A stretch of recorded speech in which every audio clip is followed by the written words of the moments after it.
We're coming on the air with a defeat for Democrats in the Senate. Not a shocking one, but still symbolic as they tried to protect the federal right to abortion access. It seemed like a doomed bill, and guess what? It was. It failed. What we're just hearing from Vice President Kamala Harris in the last few minutes about the next steps in this fight for reproductive rights. Plus, what you need to know about that new inflation report and why it won't help you now at the grocery store, but the Fed thinks it could get better down the road. And on National Nurses Week, some of them are not feeling the love in places like California, where more than 1 in 10 of them have quit since the pandemic started. A potential new medical crisis in tonight's original. Plus, with hate crimes on the rise against Asian Americans, our Vicky Nguyen pulls back the curtain on how this community is working to heal in tonight's backstory. And new details on that incredible and incredibly compelling story out of Florida. Who that mystery passenger is who landed a plane by himself after the pilot became incoherent. You're also going to hear from the air traffic controller who guided him to the runway in a story that has everyone talking tonight. Hey, I'm Hallie, and we just watched a symbolic moment in the Senate at a time of historic generational change, potentially, when it comes to abortion rights. A bill that would have protected those rights federally, failing tonight, with one Democrat joining all 50 Republicans to block it. And Vice President Kamala Harris stepping in front of microphones to explain the stakes here. Sadly, the Senate failed to stand in defense of a woman's right to make decisions about her own body. And let's be clear, the majority of the American people believe in defending a woman's right, her choice, to decide what happens to her own body. We also just heard, as we were walking into the studio, from President Biden, who says, quote, Republicans in Congress, not one of whom voted for this bill, have chosen to stand in the way of Americans' rights to make the most personal decisions about their own bodies, families, and lives. Again, we know that this vote seemed destined to fail. So why hold it in the first place, right? Well, it's a midterm year. And Senate Majority Leader Chuck Schumer, the top Democrat in the Senate, wants to put every one of those members on the record to try to show voters what could happen if the court overturns Roe versus Wade, as a recent leaked draft opinion shows a majority of justices are willing to do, and if Republicans take control of the Senate after the November elections. For their part, Republicans are calling the bill that failed today extreme. We've also seen today and for the past week now, justices and senators even facing safety concerns, they say, as protesters rally outside their homes. That's become a flashpoint, too. Let me bring in now with all of this, Allie Vitale. And Allie, again, this is all unfolding in just the last hour or so on Capitol Hill. Yeah. Senator Schumer called this one of the most consequential votes the Senate will take in decades. And yet what's so interesting, even with House members marching over to the Senate chamber in this big sort of show of force, it seemed like a fairly routine vote as it actually went down, right? Where do Democrats go next here, Allie? Yeah, that's exactly right. You know, this thing, we knew it was going to fail, but it ended with a whimper, not a bang here. And I think that was what was so striking, was after seeing a week of lead-up, fiery speeches, promises to codify Roe and to protect the right to an abortion in the United States, something that's been protected for almost 50 years by the Roe versus Wade decision out of the Supreme Court.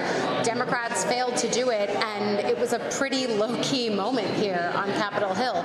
The larger question, too, of what happens next is really interesting because, quite frankly, in talking to advocacy groups today and other senators and lawmakers up here on the Hill, there's really not much they can do at the federal level beyond this vote, which, of course, went nowhere. Which is why you see now everyone pivoting to November.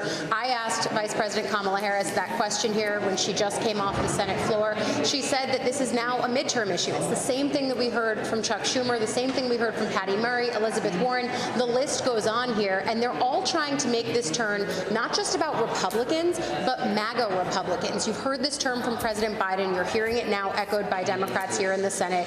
That's the message that they're trying to take into November. Extremist conservative positions, pointing to what the states are doing, because remember, you and I talked about this earlier, there's a divide between what state Republicans are doing and D.C. Republicans on this issue, but nevertheless, that's the way Democrats are going to try to play it for the midterms. Well, listen, Democrats are looking ahead to the midterms, Allie. So are Republicans here. You had the top Republican in the Senate, Mitch McConnell, calling the bill that failed today extreme and radical. There has traditionally been this intensity gap over how much reproductive rights and access to abortion fires up voters in both parties to get to the polls. Republicans think that might give them the advantage, unless, of course, some Supreme Court decision in the next couple months that overturns Roe, as is anticipated, although not final, changes the game. That's right. You know, this is kind of one of those things right now of what impact this will have on the midterms. Everyone's right until someone's proven wrong here, because we are truly in untested territory. For the last 50 years, Republicans and Democrats alike have been able to campaign on the theory of abortion and abortion access. Now we're at a point where the Supreme Court is about to decide this, and it's going to be decided that you effectively have half of the states in the United States restricting abortion and the other half of the states in the United States either protecting it or just allowing it to happen within their state lines.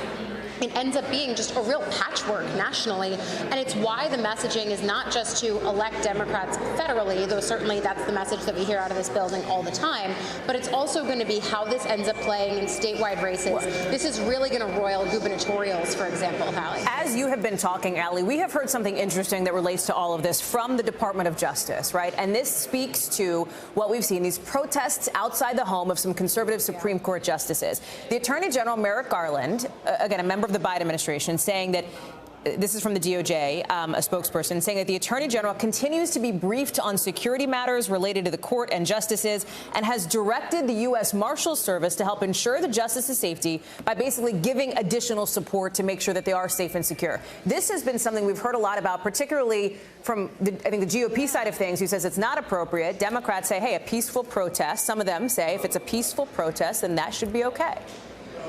Yeah, and I mean, that is one of the battle lines that we're seeing now on the Hill. Even just last week, when this leaked opinion came out, we saw 8-foot-tall fencing go up outside the Supreme Court. That's not typically a building that we see fencing around. It's one of the places where Americans can have access to the front of it broadly when they're coming here taking pictures and whatnot. That was clearly a sign of security concerns. And then, of course, over the weekend, we saw protests outside Justice Roberts' house, Kavanaugh's house, Alito's house now in recent days. And, of course, then there's Senator Susan Collins, who was upset by some chalk work that was done outside of her home in Maine. So this is one of the fault lines Republicans are trying to make hay out of.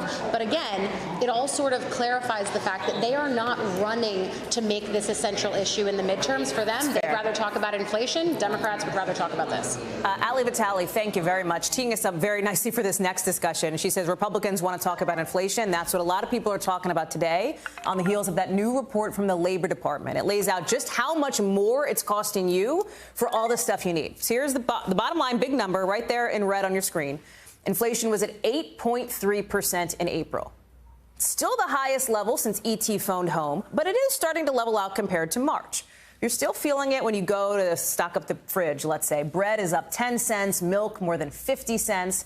A dozen eggs is going to cost you like almost $1 more, and bacon even more than that. President Biden talking about this, thinking about this, trying to get the message to people that he gets their pain. He's at a farm in Illinois today.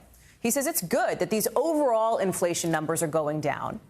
And keep in mind, these costs are having a real impact now on everyday Americans, like some of the people near Jacksonville, Florida, where our own Shaq Brewster spoke with a few folks who told him how inflation is impacting them, including one who says they now need help from a food bank because of all this.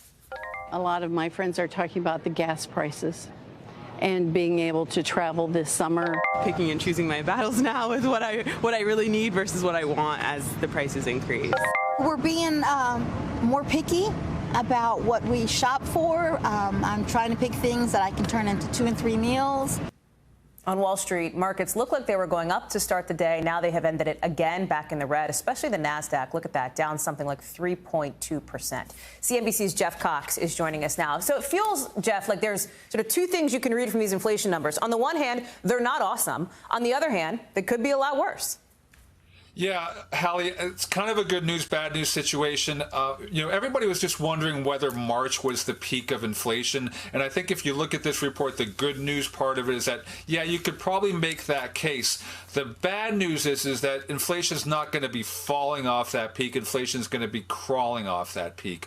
There are still a lot of trouble areas, shelter costs especially, which make up about 1/3 of the consumer price index. They're still rising at a good pace. One of the things that that held back inflation for last month was a decline in energy prices, and we've already seen the first week and a half of May that has reversed itself, and gas prices at the pump are at record levels. So a tough road ahead in terms of inflation.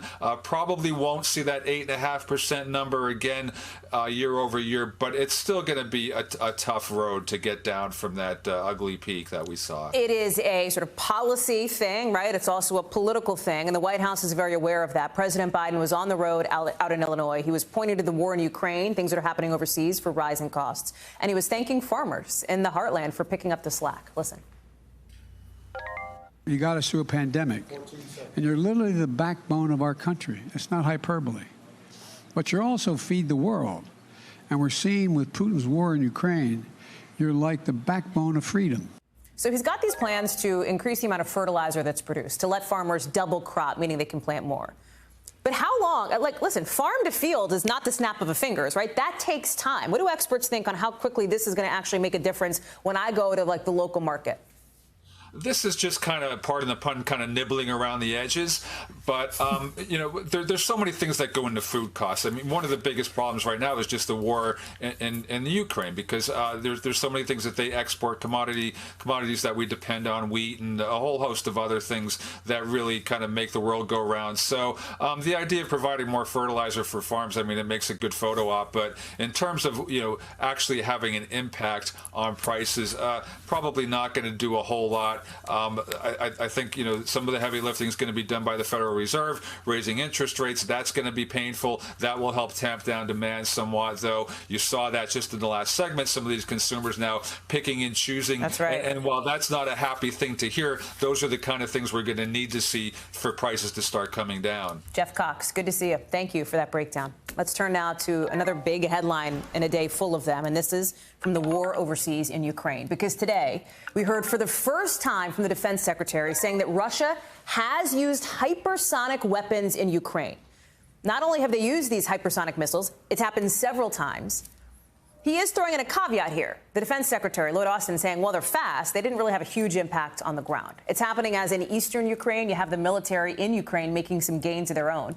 President Zelensky is now saying his country's forces have pushed Russian troops out of 4 villages near Kharkiv. We still don't know just how many Russian soldiers have died in the war so far, but a department inside the Ukrainian military say they've been finding a number of Russian soldiers' bodies that have been left behind. Cal Perry is with me now. And Cal, so Ukrainian troops gaining ground in the east, but then there's also this headline from Lloyd Austin today, the defense secretary, about Russia's use of hypersonic missiles. How significant is that? Well, look, I think the hypersonic missiles is a message. It's a message from Moscow, and inherent in that message is the threat of a nuclear weapon, because as we heard from General Austin today, it doesn't really matter that it's hypersonic. What matters is what's on the nose of the missile, right? The fact that it's hypersonic means it's more difficult to shoot down. So these cruise missiles actually move very slowly. It was something I didn't really realize until I covered this war. You can hear them. They sound like passenger jets. They go 300 to 400 miles an hour. The supersonic ones, you can't shoot down. That's the significance. The Ministry of Defense from Ukraine has said 12 Russian generals have been killed since the start of this invasion. Obviously, Moscow is not confirming that. The Kremlin's not saying, here's how many of our people have been killed. But you have this report out now that a number of these, Russian troops' bodies are being found in Ukraine. Yeah, look, we've heard up to 15,000 Russian troops could have been killed. That's according to Ukrainian defense officials. Only about 200 bodies have been found. But to be clear, it's only in 5 districts around the country. What you're looking at is video today that we took with this unit, as you said, within the Ukrainian military that is charged with finding, exhuming, and then making a record of these bodies. One of the disturbing things that they told us, and this is a disturbing story, is that Russia doesn't have any inclination to have these bodies back. There's no negotiation for them, so the Ukrainian officials don't really know what to do with these bodies. Most of the bodies, the difficult thing is they're not found with identification. Here's what the colonel told us, the colonel who runs the unit, Hallie. Більшості окупантів, в них нема документів, у більшості з них. І в нас є масове підтвердження тому, що документів в них збиралося централізовано. Дуже багато випадків, коли в захопленій техніці ворожій знаходилися цілі пачки в пакетах, там, в кульках, шнурками перев'язані з документами їх солдат. So much of what this unit does, Hallie, is rely on tips from citizens, civilians who are returning to their homes. Roughly 2/3 of the city of Kyiv, for example, is now back in their homes, and these are some of the grisly and gruesome discoveries they're finding. One other thing, Hallie, most of these soldiers being found, we understand, born in the year 2000, 2001, so very young men indeed. Cal Perry, live for us in Ukraine. Cal, thank you. Today, the U.S. and press freedom groups are demanding an immediate investigation into the death of a Palestinian-American journalist, Shireen Abu Akleh. She was shot in the West Bank this morning. The State Department condemning this, calling her death an affront to media freedom everywhere. She was shot at a refugee camp while covering Israeli raids for Al Jazeera. Now, the bureau chief of Al Jazeera in Jerusalem says it was clear that the bullet that killed her came from an Israeli sniper. They also say she was wearing a vest that clearly identified her as a member of the press. So what does Israel say? The Israelis first suggested that she might have been killed by Palestinian gunmen, but then later seemed to step back from that claim. They're now investigating.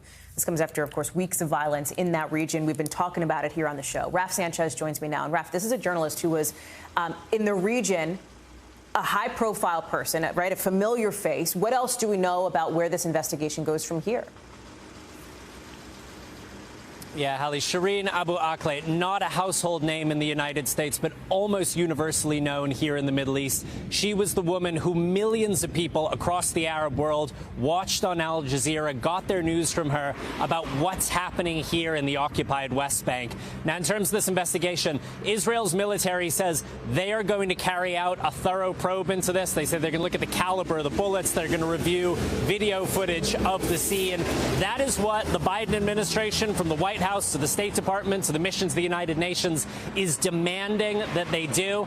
But Hallie, I got to tell you, talking to Palestinians here in the occupied West Bank today, they are saying they have no faith that the Israeli military is going to investigate itself, that it's going to hold its own soldiers accountable if necessary. Now, as you said, Al Jazeera is making very clear they say this journalist was killed deliberately by Israeli forces. She was wearing those blue flak jackets that you and I wear when we're out in war zones, very clearly marking you as a member of a press. You hope that that will keep you safe. It did not keep Shireen Abu Akleh safe today.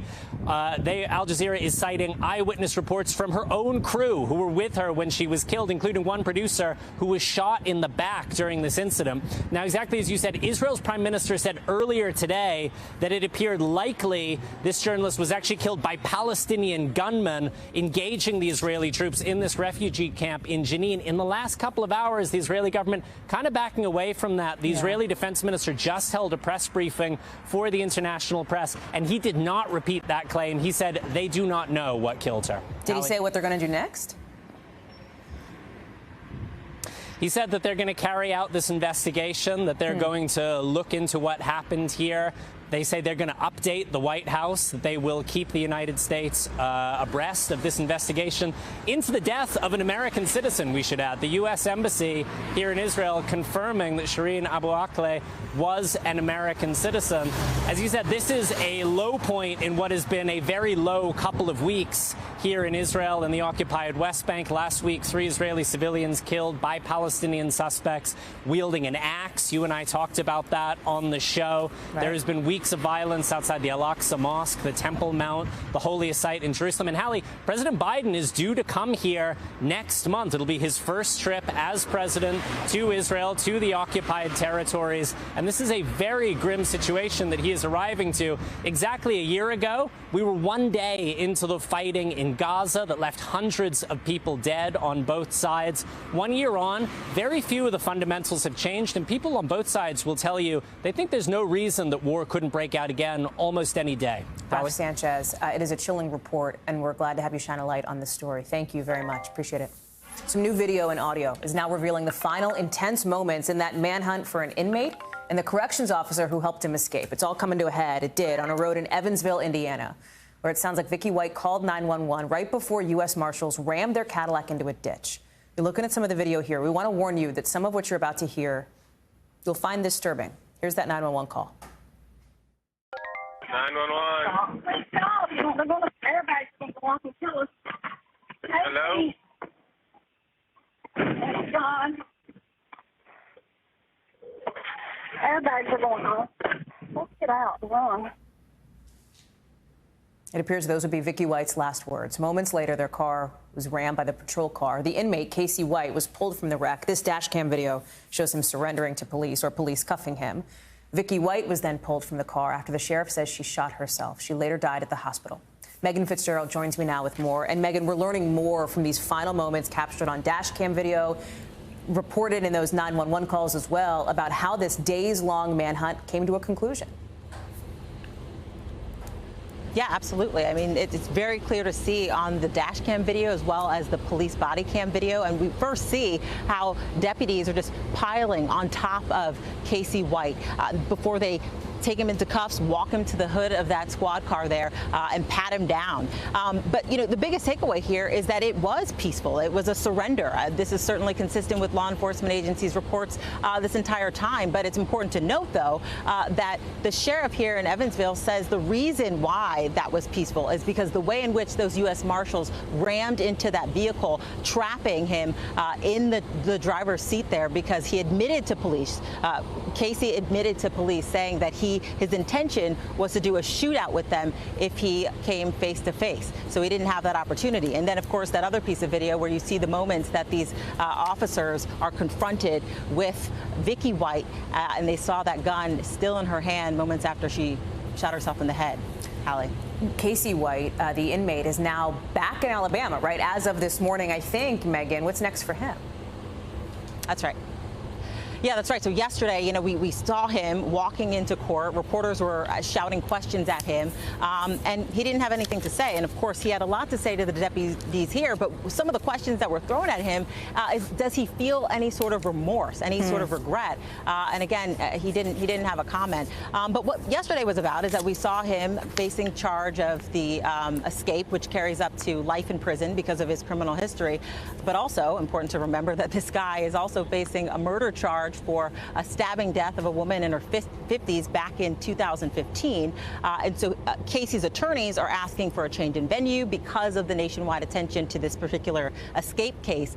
He will be back in court for a hearing on that next month. Hallie. Megan Fitzgerald live for us on that story. Megan, thank you. To an NBC News exclusive tonight with the CEO of one of the country's most well-known companies on why he's leaning into that work-from-home life for him and his employees.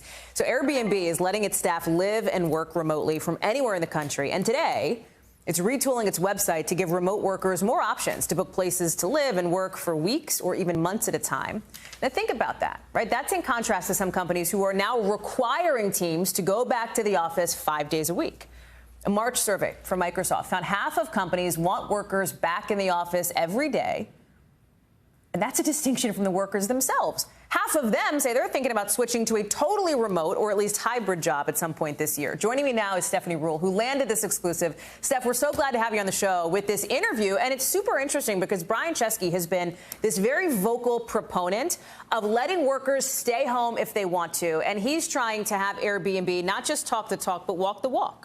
Absolutely. And when you talk about business leaders that are pushing employees to come back to work, it's also political leaders. You see mayors across cities in this country pushing for businesses to get their employees back because, you know, crime is on the rise. You know, restaurants have gone out of business, dry cleaners, lots of local businesses. Brian Chesky says this is about recruiting top talent and optimizing your business. They were forced to do it like so many other companies during COVID. And now they're saying that's the best way for success going forward. Watch this. My prediction is this is where the world's going to be 10 years from now. And all the CEOs hauling their employees back to the office, that's their prerogative. But here's what I would say. The companies with the best talent will usually win. And if you are limiting your talent to a commuting radius, you're not going to have the best people because the best people will live everywhere. Listen, you know we've got a labor shortage right now in every single industry, and Chesky is making the argument. If you allow people to live wherever they want, but now they're not just remote forever, they're going to come in and get together for offsites, right, for team building. It's not like they're fully tuned out, never having their cameras on, but this is how you'll find the best people. He says they've proven it over the last couple of years. Who wouldn't want their cameras on, Steph? My God, if I could see your face every day. Listen, there's a couple of really interesting pieces here. He has this kind of, as I know you think, this sort of like okay boomer mentality about this, right? Like young companies are going to do this and thrive versus older companies who just don't get it. That seems to be the thinking here. And it does stand in contrast to places in the financial sector like Goldman Sachs, JP Morgan, reportedly like tracking badges of when their employees come into the office to make sure they're coming in. That's exactly it. And he makes the argument it's a mindset. Remember, it was younger tech companies 10 years ago, 15 years ago, that got into the open floor plan, give people perks other than money. And it really worked. And he sort of talked about that. Look to the business leaders of the future, not the past. Watch this. We haven't been in the same room for 2 years. And last year, we made 150 upgrades to our app. While being distributed and remote, we made the biggest change to our product in 10 years and the biggest change to our customer service in 10 years. We did this all remote. And I'll tell you, Hal, he definitely made me feel like an old loser when I was arguing. Yeah, but, how do you know your people are working their hardest? What if they're off doing this or that? And he said, just because somebody's sitting in a cubicle at an office all day, how do you know they're not just looking at YouTube videos and screwing around? Get your head into the future. And when he said that, I kind of had to be quiet. I mean, scrolling on TikTok, whatever. Listen, Steph, you know what Oprah would say? Nobody can make you feel like an old loser without your permission. So you are young at heart to all of us always. Thank you so much. We look forward to seeing more of this interview tonight on the 11th hour over on MSNBC. I give you permission to think I'm an old loser, Hallie. I don't, sadly. Later. Coming up. Rapper Young Gunn has been arrested on racketeering charges in Georgia. Yes, he has been arrested now, just a couple of days after Young Thug. We've got more details in the 5 things. Plus, oh my goodness, a passenger who has no idea how to fly a plane manages to make a safe landing after the pilot had this medical emergency. We now know who this mystery guy is, and you're going to meet the controller who guided him to safety. It is a bananas story. You have to stay with us.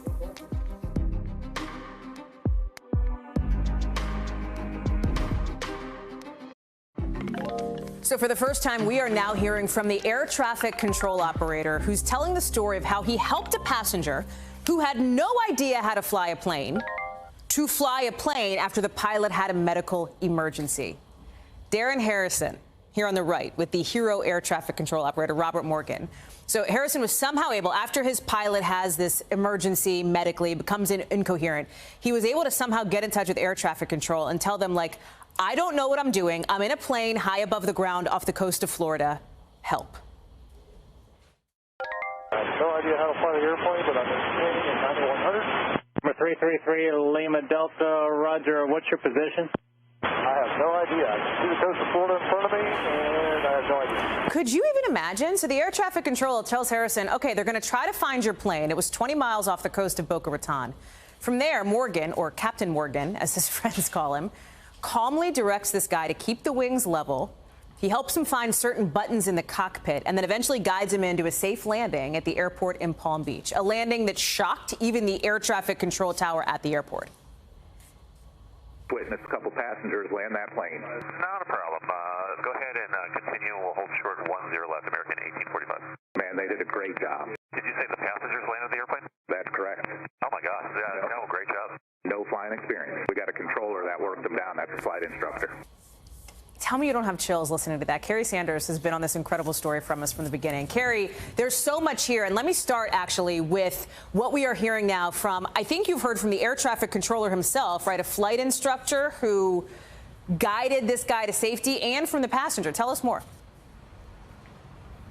It's, first of all, unbelievable because this is a mid-air mayday, and in the initial moments of this, the plane had gone into a nosedive, and so the plane is nosediving. There are 2 passengers on board, and Darren Harrison is one of the passengers in the back. The other passenger, we understand, may have been seated in the front in the cockpit, but as the pilot who had this medical emergency slumped forward, he hit the controls of the plane and it went into the nosedive. dive. So mid-air emergency, the passenger in the back, Darren Harrison, climbs over the seats with the other passenger able to pull the pilot out of the seat. Darren gets in, but in the chaos, the headsets had disconnected. So they thought they put the headset on. They're going, Mayday, we need help. Nobody's responding. They don't know what's going on. Meantime, air traffic control sees a plane making erratic moves. They don't know what's going on, and it is not responding. So their first job is to treat it as a possible terrorist threat. So they're not sure what's going on. Finally, the people on the plane, again, no training at all, level the plane out, are able to figure out how to put the headsets back in, and then to find the button to communicate. And then, as you just heard, they're like, I don't know how to fly a plane. And remarkably, working here at the air traffic control was somebody who is also a pilot and an instructor. Those are not requirements. That's just what he does in addition to being an air traffic controller. And imagine this, he wasn't supposed to be working when this was going on. Oh, man. He just took an extra shift because somebody else decided to take the day off. Everything aligned. And then, you know, this passenger who is really now a pilot did everything he was told to do. It was a Cessna 208. So he's flying a plane that the air traffic controller / instructor actually doesn't fly. So he actually printed out and got a picture of the cockpit. And he's saying, okay, what do you see? Because he wants to know, checking the altitude, checking the airspeed, all these sorts of things. And on board the plane, they say, we don't see anything. The whole screen is black. It had blacked out because it was one of those updated all-glass screens. So he couldn't do that. He's working off this picture. He tells them where the throttle is. He lines them up and remarkably makes this just perfect landing. And I should add, the air traffic controller, Bobby here, you'd think like, oh, he's probably up there with binoculars. No, he is doing all of this in a windowless, dark room, watching it on a radar as it's going on. And his heart really skipped when the plane dropped below 300 feet, because when the plane went below 300 feet, at that point, it disappeared off radar, and he didn't know. Did the plane just go down? What's going on? And then just seconds later, boom, it's on the runway with a perfect landing. I mean, this is a remarkable story, Hallie. And I want to hear from this guy. Let me play some of that sound. I was just kind of coaching him through it, and he was doing fine. I think even if I didn't say something, he might have still been able to get the hang of it. But I just wanted him to stay calm, and I figured if I kept talking to him, that would help him, just someone to listen to, just to keep him on course. It is unreal to think about. And at one point, as you said, Morgan lost touch with Harrison. He said as he was landing the plane, this is what he told you about some of those seconds. Watch. It must have been no more than 10 seconds. And I kept trying to talk to him, and he said, I'm on the ground. What do you want me to do now? You were like, how do you stop this? And my heart just kind of sank. And I was like, just thinking, thank God. What do you do now? Pop a bottle of champagne, man. I mean, Carrie, like, this story has captured the attention, I think, of so many people, because I think everybody can imagine, what if that were me, right? What would I do? Like, my toxic trait is not that I think I could do that. I don't know what I would do, Carrie, because, boy, I can barely handle an iPhone, you know, much less the cockpit of a Cessna, friend. Think about this. I mean, Darren is in a crisis, and he is being talked through what to do. He is as calm as Captain Morgan was. I mean, Bobby was incredibly calm. He told me I had to keep thinking about remaining calm, because if I got excited, he would get excited. And, you know, Bobby Morgan has been a flight instructor for 3 years. He told me that all of those students that he has taken up with him, all of that, all the things that he had learned from students making mistakes, all of that built into this one moment where, as you know, Darren essentially was flying blind because he didn't really know what he was doing, but he was being talked through it. I'm blown away, and I think all of America is a happy ending. What we don't know at this point is the health of the pilot. I was just going to ask you about that, actually. How is that pilot doing? We do know that he was taken away. Well, all we know is that he was taken. He was given emergency attention at a local hospital. We believe that he's still there, but we've not been given his name, and we don't have details on his condition at this point. Carrie Sanders, an incredible, incredible story. Thank you for bringing us that interview. Really good to see you. Really good to hear that turned out well, of course, for that passenger. Appreciate it. Whew. Take a deep breath, because we got the 5 things our team thinks you should know about tonight. Number 1, the CDC says more than 100,000 Americans died from drug overdoses last year. This is an all-time high. That's a 15% increase from 2020. Data from the agency says fentanyl was the reason why most of these deaths happened. Number 2, rapper Gunna was arrested in Georgia today on racketeering charges, just 2 days after Young Thug was taken into custody on gang-related charges. Both rappers are named in an alleged organized crime ring. Number 3, some updates on the Republican primaries over the last 24 hours we told you about. In Nebraska, State Senator Charles Herbster lost his bid for governor, even though former President Trump campaigned for him last week. But it was a split decision for Mr. Trump because the guy he endorsed in West Virginia, Congressman Alex Mooney, won his GOP primary. Races in both states were looked at as tests for Donald Trump's influence on voters. More to come on that front. Number 4, the Senate has confirmed the first black woman to sit on the Federal Reserve Board. Economist Lisa Cook confirmed along a party line vote, with Vice President Kamala Harris breaking the tie. Cook is the first black woman to sit on the panel in its 108-year history. Number 5, more than 90% of Great Barrier Reef coral studied this year was bleached, according to Australian scientists. Bleaching, it's a problem. It's caused by global warming. It's the 4th time it's happened here in less than a decade. The good thing is researchers say they really are hopeful that this coral will recover. Still to come, a new report reveals just how badly children were treated at indigenous boarding schools and how the government really didn't do a thing about it. We're going to get into that next.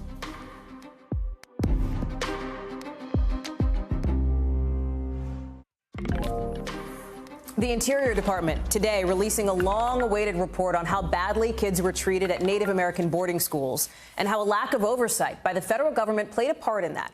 The report says at least 500 American Indian, Alaska Native, and Native Hawaiian kids died while going to these boarding schools run or supported by the government from 1819 to 1969, so from the 1800s to the early 1900s.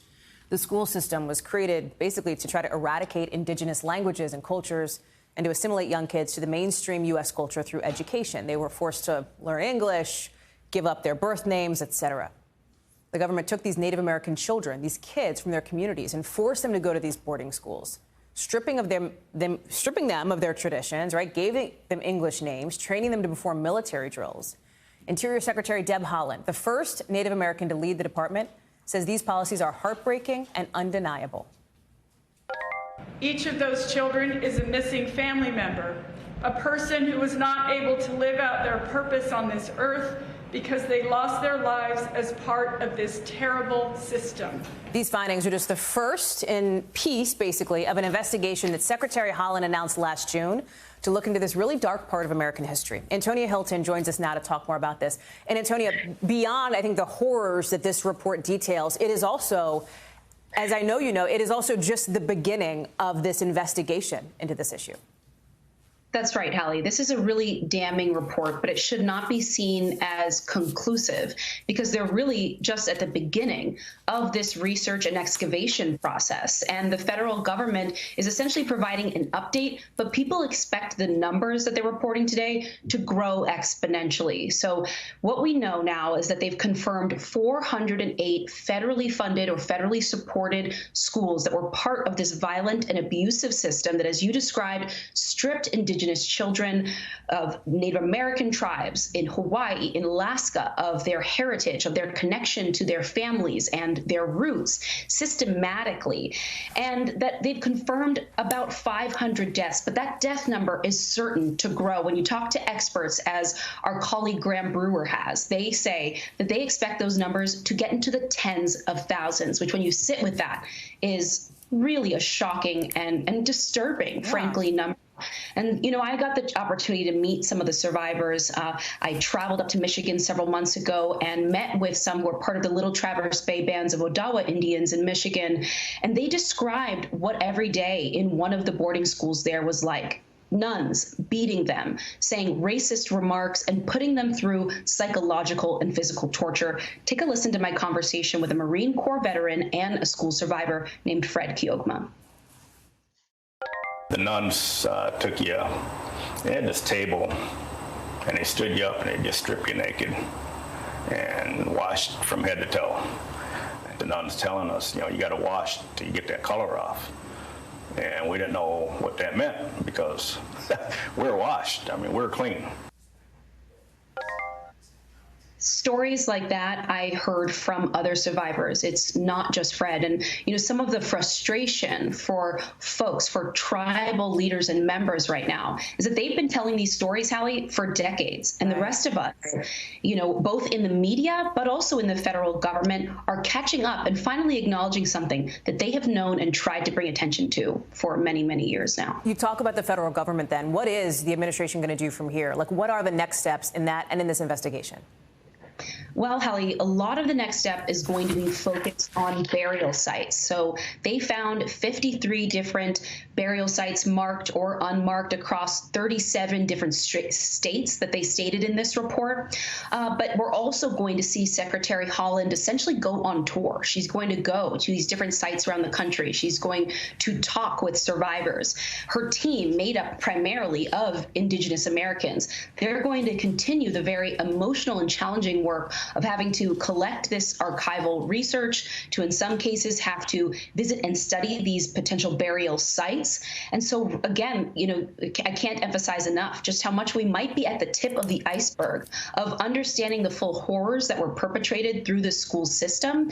And while many Native Americans that I've spoken to are so glad to have someone like Secretary Haaland in place doing this work, they also say it's long overdue, that it shouldn't have taken getting a Native American woman in this position for this to finally happen. Antonia Hilton, it's such important reporting. Thank you very much for bringing it to us. Appreciate it. Still ahead, video that shows the moment that two beach houses in North Carolina, look at this, collapsed right into the ocean. Oof. We'll tell you how much those houses were worth and more details coming up in the local. Plus, there's a serious shortage of nurses in California. So in tonight's original, we'll look at why so many are walking away and what it means for healthcare writ large. That's next.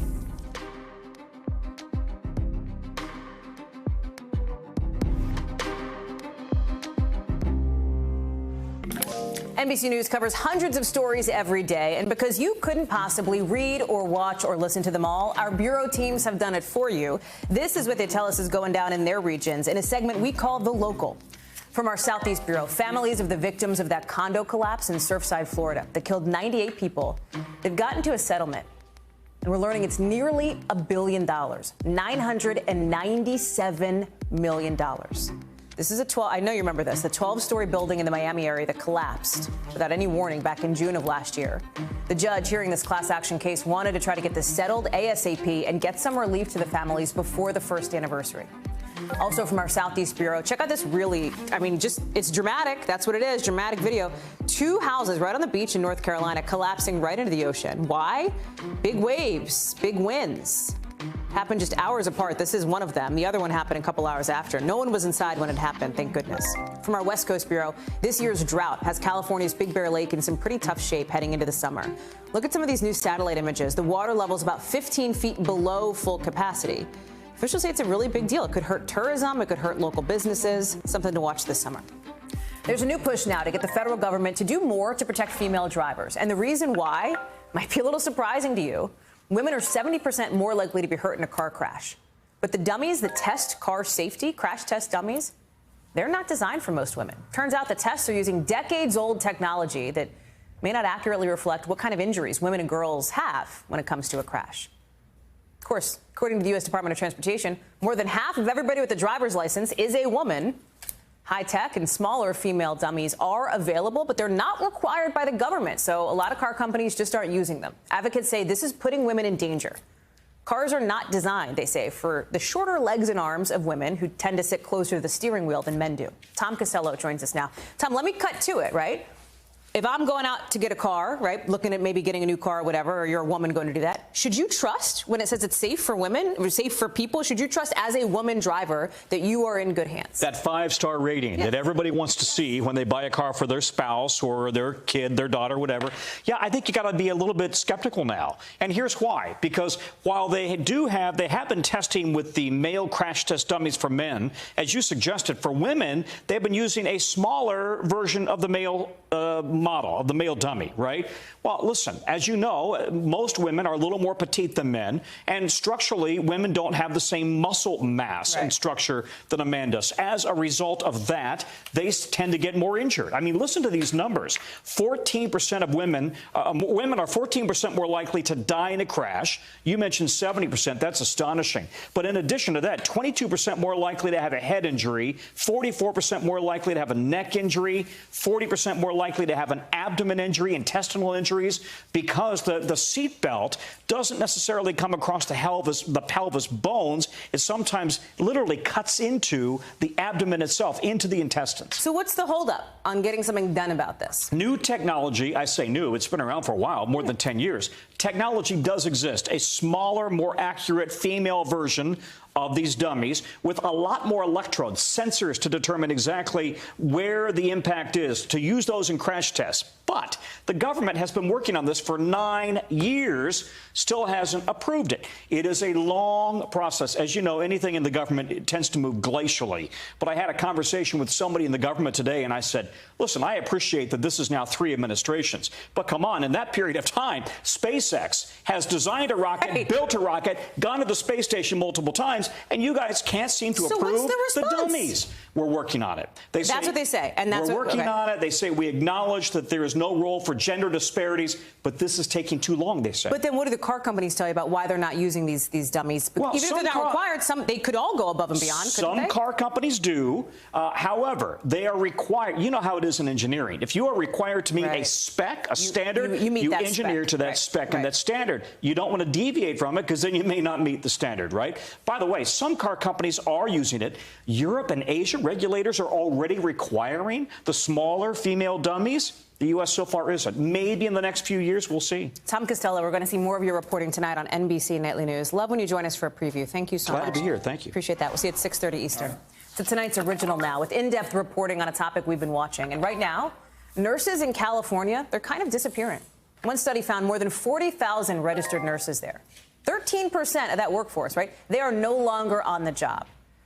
I don't have to tell you that nurses carried a load during the pandemic, putting themselves right in the path of the virus to care for patients, some of whom refused public health measures like testing or vaccination. So you've got now a lot of nurses feeling a little burned out, leaving the field altogether, leading to the possibility of a new medical crisis.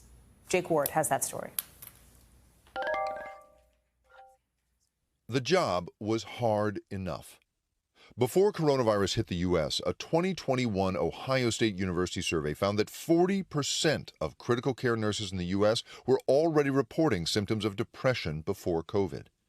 Then, hospitals suddenly needed those same nurses to come in, suit up, and face a pandemic. Now, the toll is becoming clear. Across the country, huge numbers of nurses are walking away. And a 2021 study by the University of California at San Francisco found that COVID seems to have driven them out. From the big cities to suburban California, nurses are disappearing in this state. The estimate is that about 40,000 nurses, that's about 13% of the workforce, are no longer doing the job. They've either retired early or quit the field entirely. The 3 smartest nurses I've ever met who have almost, 15 years plus of experience, they have all left the bedside. Brianna Scott is a veteran ICU nurse. When COVID hit, it was a whole different storm. She says her employer, Sutter Health, had her seeing very ill COVID patients at 2 hospitals while pregnant last year and did not offer testing when she followed protocol and filed a report about being exposed. NBC News has not reviewed that report. The hospitals where I was working were not testing staff, so I never, in the course of the entire pandemic, have never been tested by my employers. 2 other nurses at the same hospitals where Scott worked described similar experiences to NBC News. Asked about this, Sutter Health did not address specific complaints, but told NBC News in a statement that, quote, "We offer COVID-19 testing to those employees whose work-related exposure is deemed high risk and to any employee who is part of a workplace exposure incident and experiencing symptoms." Scott says September of last year was her breaking point. Every person I took care of, I came back to work and they'd be dead. So there wasn't that sense of reward that nursing can bring, where it's like, I'm helping somebody get better. At that point, her compassion was replaced by fear, she says, and she burned out. And I think the difference with COVID is the patients who came in before who weren't caring for their bodies, caring for them as a nurse didn't put me in or my family at risk necessarily. Now, with a toddler and a baby, she's taking an easier job as a recovery nurse. Even though I worked so hard to meet this goal of being an ICU nurse, I am willing to walk away from it for the safety of myself and for my own emotional and mental health, because it feels wrong. I feel guilty. As veteran nurses like Scott leave the ICU by the thousands, it's not clear who can replace them or their invaluable experience. Jake is joining us now. Jake, let's talk about some of the nurses that are still on the job, right? What have you heard from some of them about the very real challenges we just heard about? Well, certainly that thing that Brianna Scott says so powerfully there was echoed by many of them, that there's essentially this kind of social contract in being a nurse. You go into it not for the money, obviously, you go into it for this sense of being able to help people. And Brianna Scott, described there the fact that basically we were no longer, her patients were no longer taking care of themselves, but suddenly because of a pandemic, because of misinformation, because of everything else, they were putting her and other people at risk. It breaks the kind of social contract that she says is around nursing. I found that very, very powerful, and I've heard that many times from other nurses we've spoken to. And of course, when you add to that the difficulty of finding the right resources to support those nurses, then it gets even more complicated. I mean, just last month, Hallie, we had 4,000 nurses at Sutter Health, the system where Brianna Scott worked, strike against 9 different hospitals asking for better pandemic plans and staffing guarantees. And then just shortly after that, you had 5,000 nurses strike at 2 hospitals run by Stanford. And they were asking specifically for help with recruitment and retention as we're watching nurses walk away. So what we're seeing here is all of this burnout taking real form and really offering a threat to our ability to keep places properly staffed, even in the best of times. Jake Ward, thank you so much for bringing us this story. We're going to have more original reporting tomorrow night on why nurses are quitting, this time because of a verdict in the case of Redonda Vaught. She was a nurse who accidentally gave the wrong dose of medication to a patient who later died. She was convicted for that death. Now other nurses say they fear they'll be scapegoated. We're going to have more on that, again, tomorrow night right here on the show. Time now for our backstory, our behind-the-scenes look at how a story comes together and how it fits into our bigger picture. And this month it is Asian American Pacific Islander Heritage Month, and comes as law enforcement agencies all across the country are seeing an increase in hate crimes against Asians this year. Look at this new info out of New York City. It's on the screen now. Out of 37 reported anti-Asian hate crimes this year, 95% of them were physical attacks, right? Physical assaults. The chief of detectives for the NYPD, James Essig, leads 4,000 detectives, including the Hate Crimes Task Force.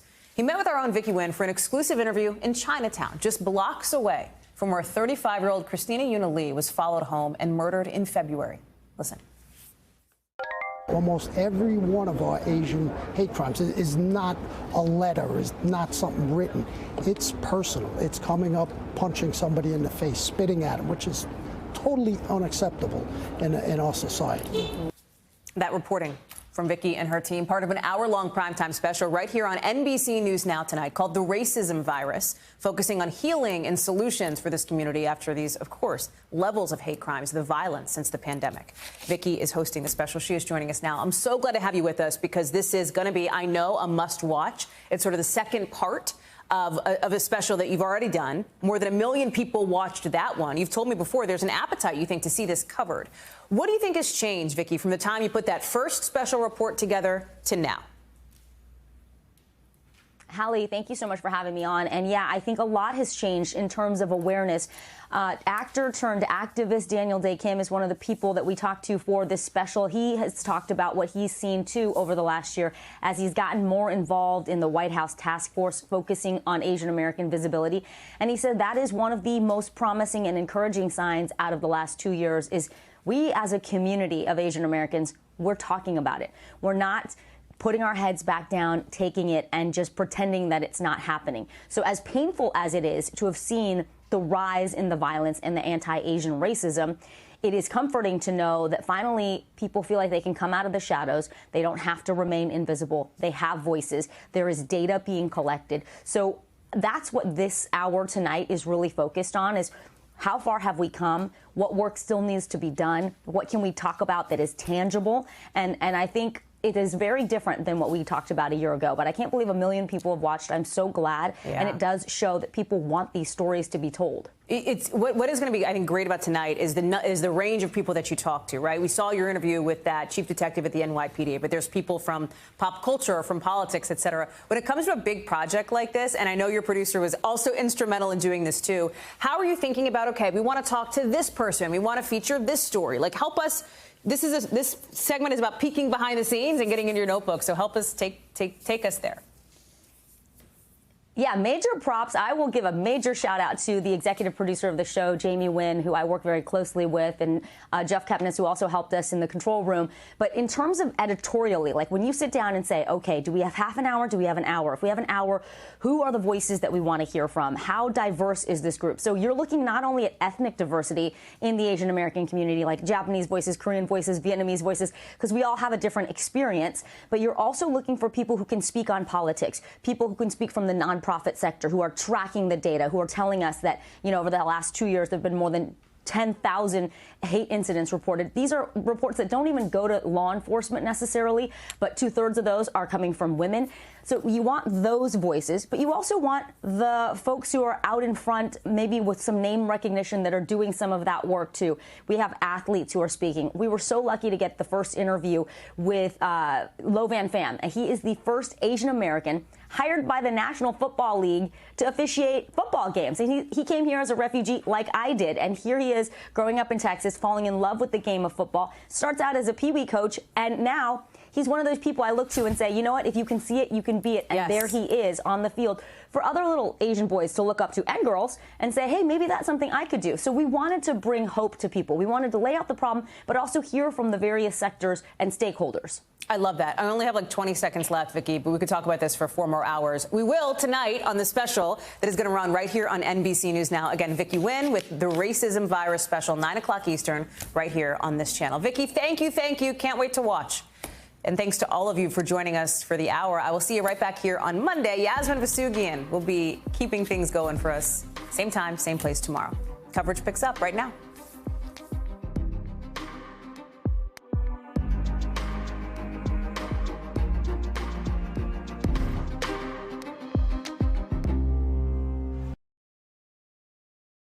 Thanks for watching our YouTube channel. Follow today's top stories and breaking news by downloading the NBC News app.